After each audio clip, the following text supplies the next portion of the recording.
You're listening to Stellar Success, Leveling Up for Medical Pros with Dr. Tudor Francu.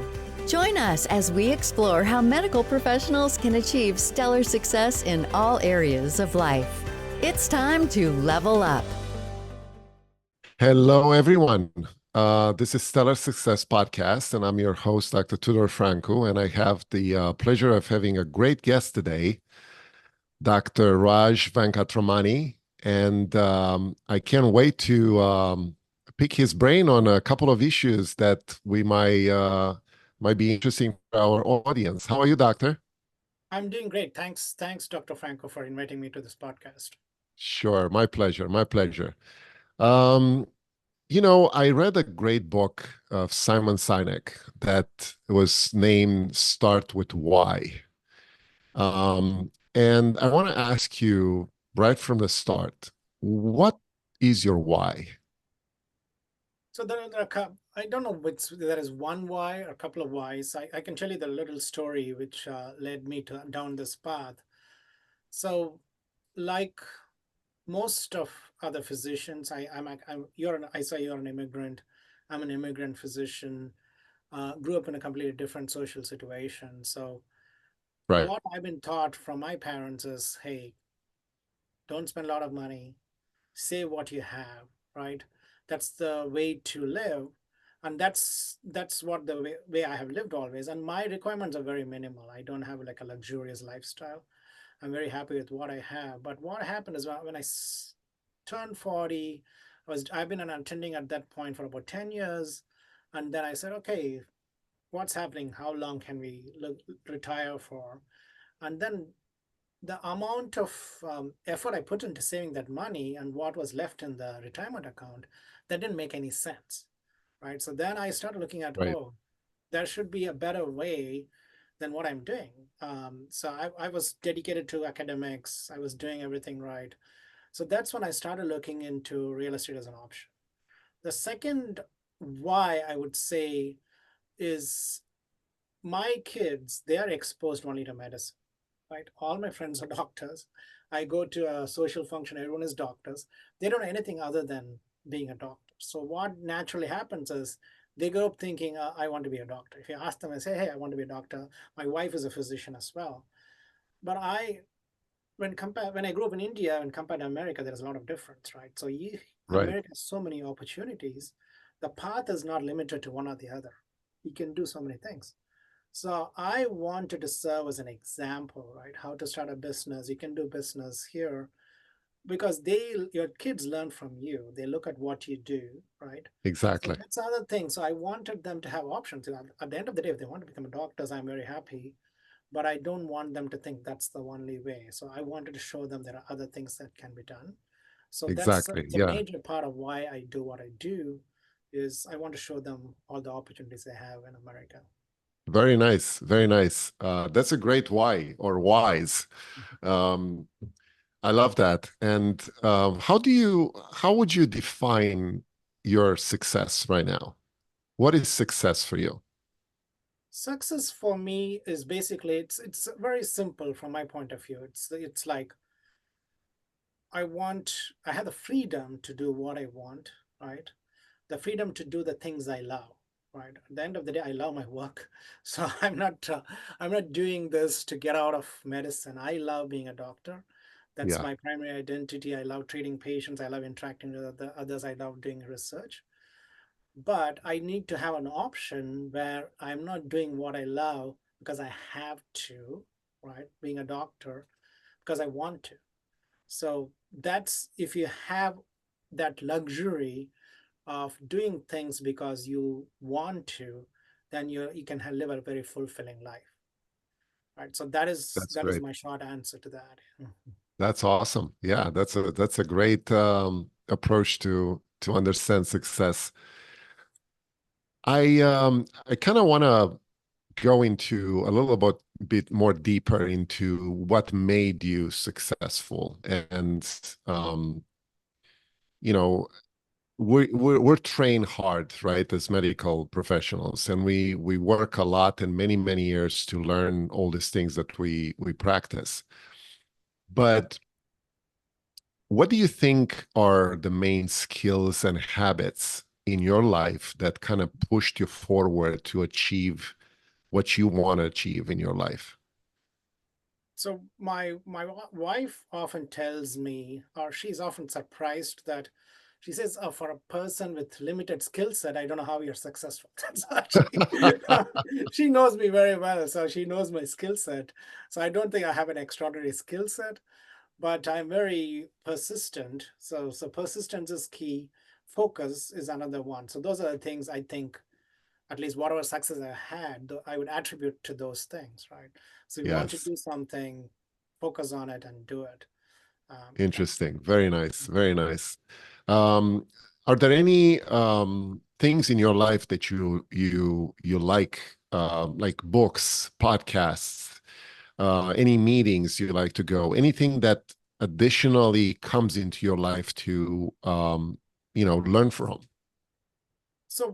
I'm primarily a cancer researcher. I'm a pediatric oncologist, right? So I'm very involved outside of my own workplace in research, patient advocacy, those kinds of things. So that really energizes me. Of course, I listen to audiobooks. I'm not a big reader of books. I cannot stay in one place for a long time to sit down and read it. But I'm driving around, I listen to a lot of books and stuff. Good. I love watching TV. I Yes. probably watch more TV than I should. And then, of course, the regular everyone loves hanging out with their children. So that's what I do for fun, Very is nice. hanging out with the Very, children. yeah, that's great. Was there, you're talking about your research work in pediatric oncology. Do you have an example of a big win in your career that pushed it forward for you and Mhm. you remember? So for me, so I've developed a lot of programs. So we developed the largest rare cancer program for children in the country. So I'm the head of rare tumors in our hospital. I'm the oncology section chief for our hospital. I'm the chair of the Children's Oncology Group Soft Tissue Sarcoma Committee. So I kind of direct the research in North America towards soft tissue sarcomas in children, Hmm. what clinical trials get done. So I've opened a couple of clinical trials under my leadership. That's very rewarding, kind of thing. So those are the things which I would consider small achievements in my career. Very nice. Very nice. Um, Obviously, that's part of your amazing success, professionally. Um, you are an immigrant, and you told us that you had some challenges in the beginning, obviously as a uh, different culture that you came from, and adapting to United States ways of things. Obviously, you're a risk taker. I can't imagine of an immigrant not being a risk taker in general. How do you approach taking risks in general for your profession and for things that you do outside of your profession? So one of the things I've thought about it a lot, right? So when I first came into this country, I wanted to be an entrepreneur, but not everyone can afford to be an entrepreneur, right? When you come to this Yeah, country, first thing is you need security. Uh, this is a basic requirement. So you need to be able to secure a visa, secure a green card. So that's the focus. Then you get married, you want to secure your family's future. So the level of risk you take at that point is minimal, or you don't want to take a lot of risk because you're not alone. You have a family, you need to do all those things. And when I think about it, the time I started taking risk is when I become a citizen. I knew my family's future was safe. That gives you the extra security to take more risks, right? So it's always a calculated risk. Now I take a lot more risk than I took 10 years ago in my career, because as a doctors, we are fortunate that we have a high paying job, right? yeah, So you are able to explore entrepreneurship much easier than someone whose primary focus is entrepreneurship, kind of thing. So that's why even now, I think relatively when compared to my situation, the risk I take is not that high when compared to someone else who may be doing the same thing as I'm doing, but in their situation, that might be they may be taking a higher amount of risk. Um, so interesting. I, yeah, I feel more comfortable now taking extra risks. But 10 years ago, I would not have done those things. I see. That's cool. Mhm. Um, I want to kind of dissect a little bit your recipe for success, right? So part of this is how you approach your life in general. So how does a day in your life looks like, and how do you approach your health, your fitness, your nutrition? Um, what's your opinion on that? I'm probably not the ideal person to emulate in this regard, to be honest. So first thing is my day. Even my wife knows I'm a workaholic. I love working. If I'm sitting idle, then I cannot sit idle basically. So I have to be Yeah, doing something. So when I was in medicine research, that took away, like writing papers took away most of my time. Now I'm in a position where I don't have to sit down on weekends and write papers. That's when I started doing all this entrepreneurship. I started a real estate company, started a software company, those kinds of stuff.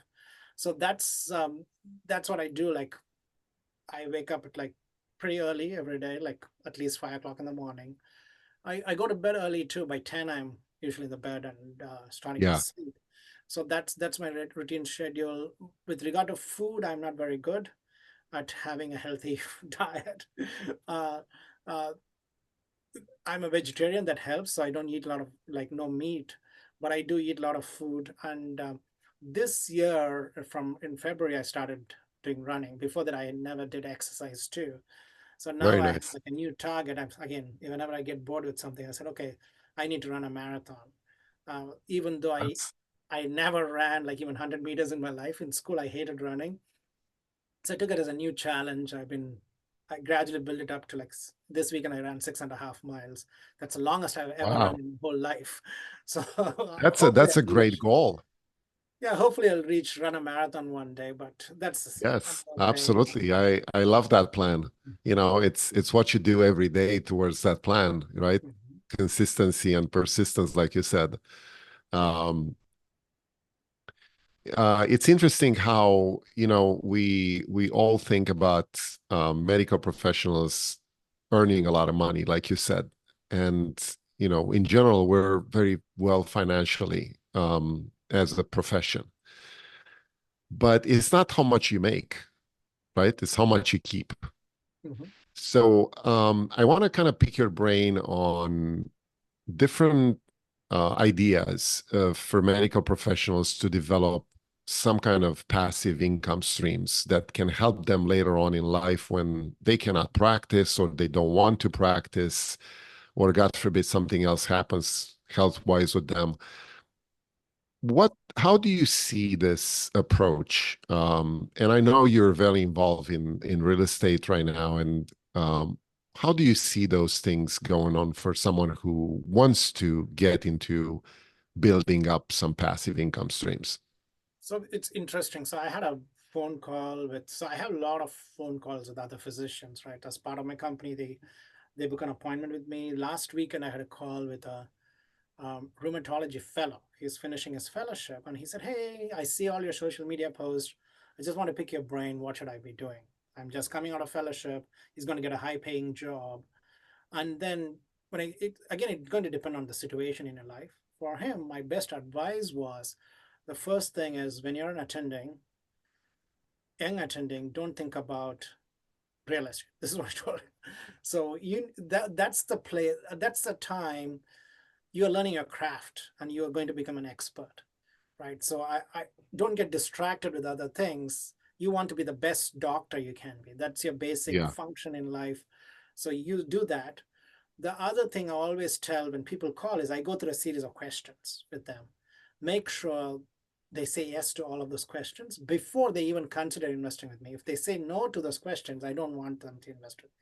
Right? Hmm. First, I ask them, hey, so the other advice I gave him was, hey, if you want to open your own practice eventually, first learn the business side of medicine, right? Then you can open your practice. That's going to be far more rewarding than real estate or other passive income. So that's the first thing you need to do. It's funny because nobody teaches anybody about business in medicine, right? We don't learn that in medical school. So yeah, especially I'm an academic doc. Even now, um, even as an academic doc, you need to know the business side of medicine. People Yeah, don't realize it. I'm the director of business operations for our division. So I'm always involved in those kinds of conversations. But the other thing you need to make sure, there are basic things you need to do, is first is maximize all your tax advantage retirement account, right? So a lot of people say real estate, don't trust stock market. I don't believe in that at all. You need yeah, diversification, you need stocks, you need real estate, you need other things too. So I said, if there is a tax advantage account, you're already, when you put your money, you're making money. There is a match right, from your employer. So make sure you do that, right? Then make sure you have life insurance, and then ladder your life insurance over 30 years, where you can get 3 life insurance, 10, 20, and 30, so that as you get older, your requirement goes down so that you don't spend a lot of money. Make sure you have disability insurance, right? Make sure you have 529 plan for your kids. So do all those things.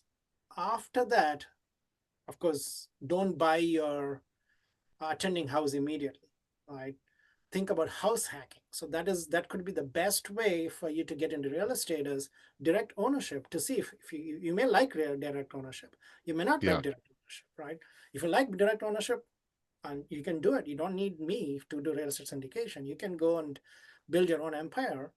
So house hacking, get your low down payment, less thing, get a triplex, duplex, or fourplex, and right. start there, kind of thing. So those are the things you need to Especially, do. especially as a resident or as a fellow, like you gave the example, you're somebody who's starting off in the medical field and it's young and maybe doesn't have a family yet, or just start building that.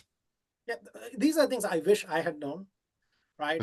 For the longest time, I didn't buy a house until like fourth year attending, kind of thing, Yeah, because I didn't want to be bothered with it, to pay rent, live my life, kind of thing. If I knew what house hacking was, probably I would have done it. But I didn't have the education. I didn't know how to do it, kind of. But now there are a lot more resources people can use and do this stuff. So that's yes, what, even though I'm actually turning away a potential investor for my company, I want to make sure their basics are covered. And only when they have additional income they want to put towards something, I'll be happy to help them out by investing in apartments or new construction, those kinds of stuff. interesting. Very good, very good. It's all about helping people, right? That comes back to you and pays off probably multiple times. But Um, definitely there should. So you asked about a why, right? If I'm in this thing just for making money, the why doesn't like the company doesn't prosper. So if the right. why is helping people, they're going to refer other people saying, hey, this person I turned away, he was ready to invest. I said, no, you need to take care of this thing. He's going to talk to other people and say, hey, you need to talk to Raj. He really has your benefit in his mind. So Yeah, that I'll get good customers to them. Right. So the more you help, the more people are going to come back to you. Yeah. exactly. Yeah, that's very important. Um, in multifamily in general, in real estate, right? You mentioned that as one of the main, um, I would say, better tax savings vehicle for investments, because taxes are basically our biggest expense in life, right? Um, and we can avoid them.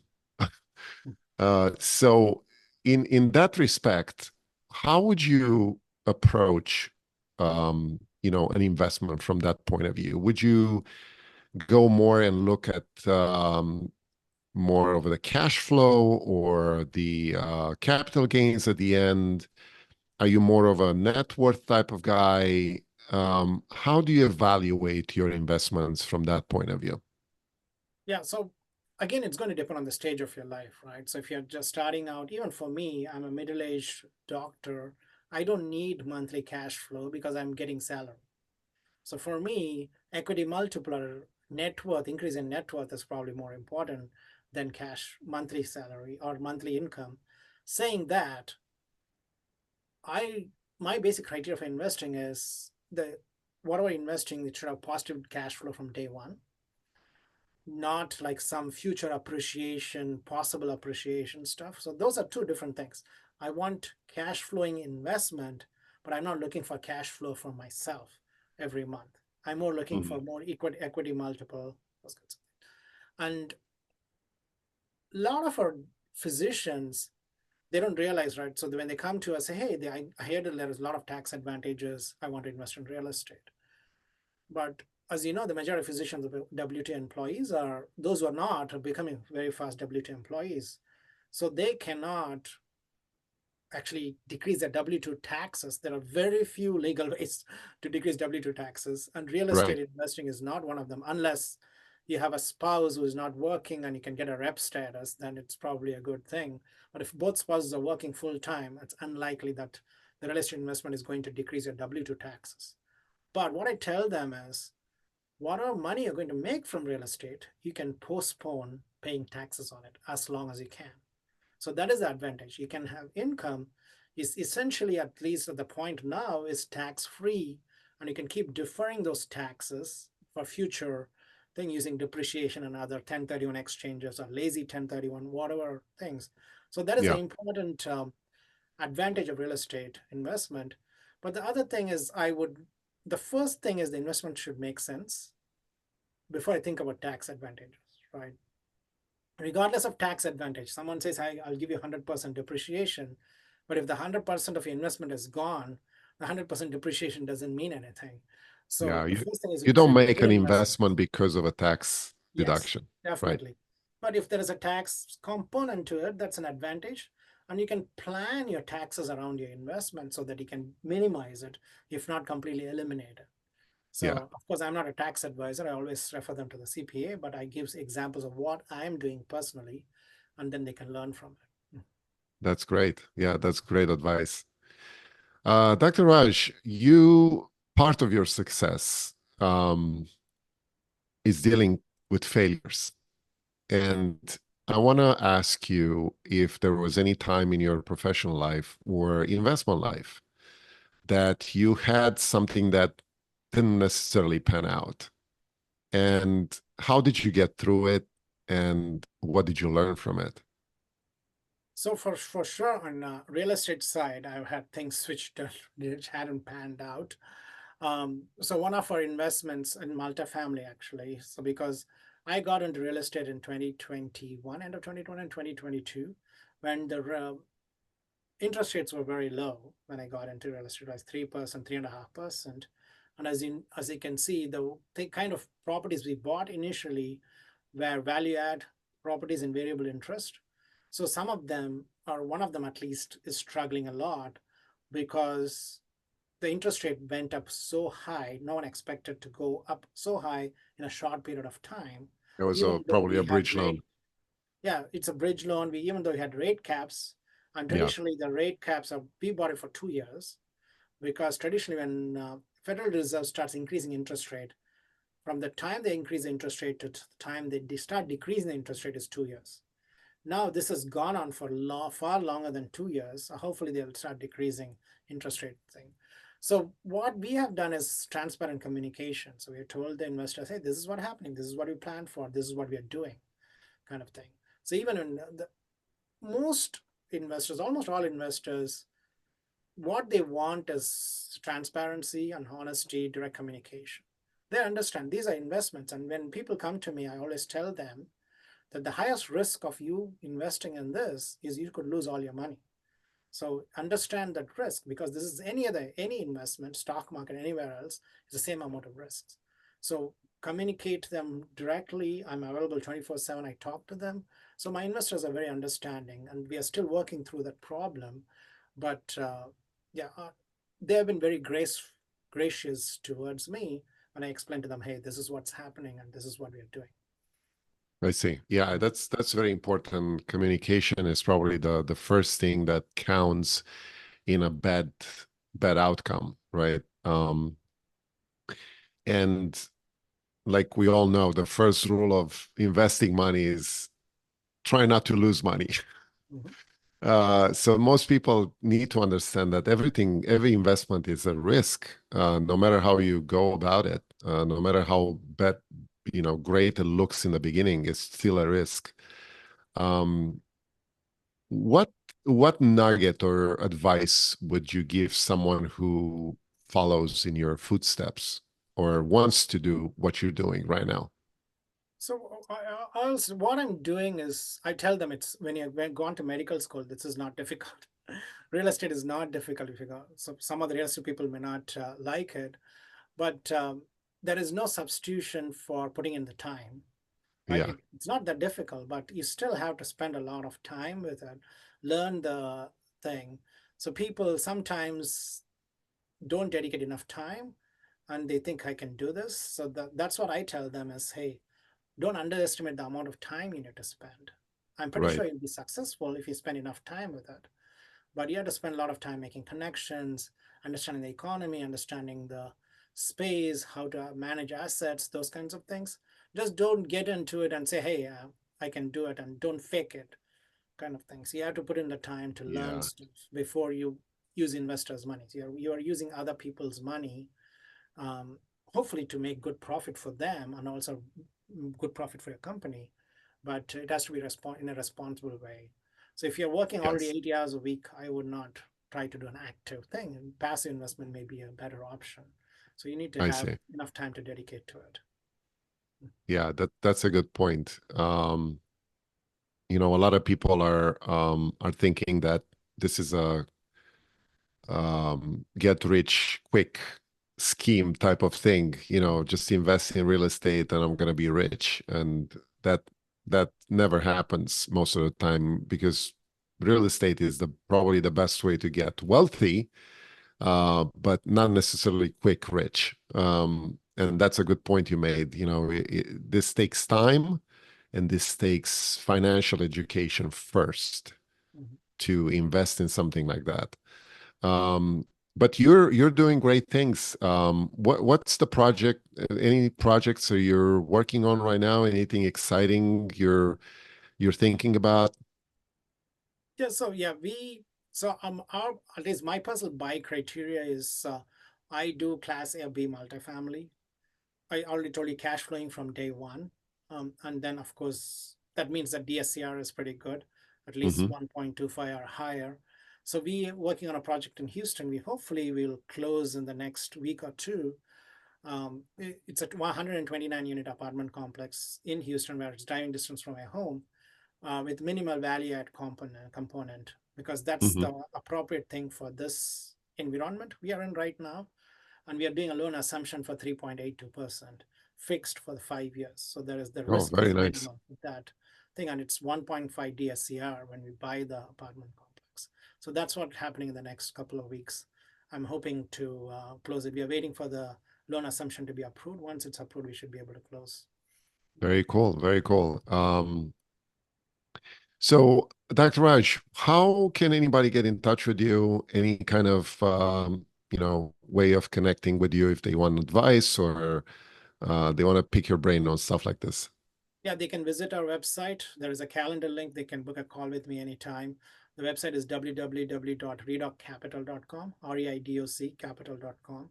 I also have a similar podcast to Stellar Success. It's called REI Doctors. So they can, again, listen to doctors like you, me, and others who have been successful. And then hit me up on LinkedIn. So I'm very, very active on LinkedIn. That is my Yeah, primary communication. So they can connect me that's there as great. well. Mhm. Awesome. Yeah, well, it's a pleasure to have you here, and I hope my audience will definitely have some many things to learn from our discussion. And I hope wish you great success in your things, and hope to catch up with you soon, maybe later on during the year, and see how you're doing Yeah. successfully. Thanks, Dr. Franco, for what you're doing and having this podcast to educate others. Sure. Thank you. That's a wrap on Stellar Success, Leveling Up for Medical Pros with Dr. Tudor Francu. Interested in joining us? Go to stellarsuccesspodcast.com/guest to apply. Stay stellar and level up.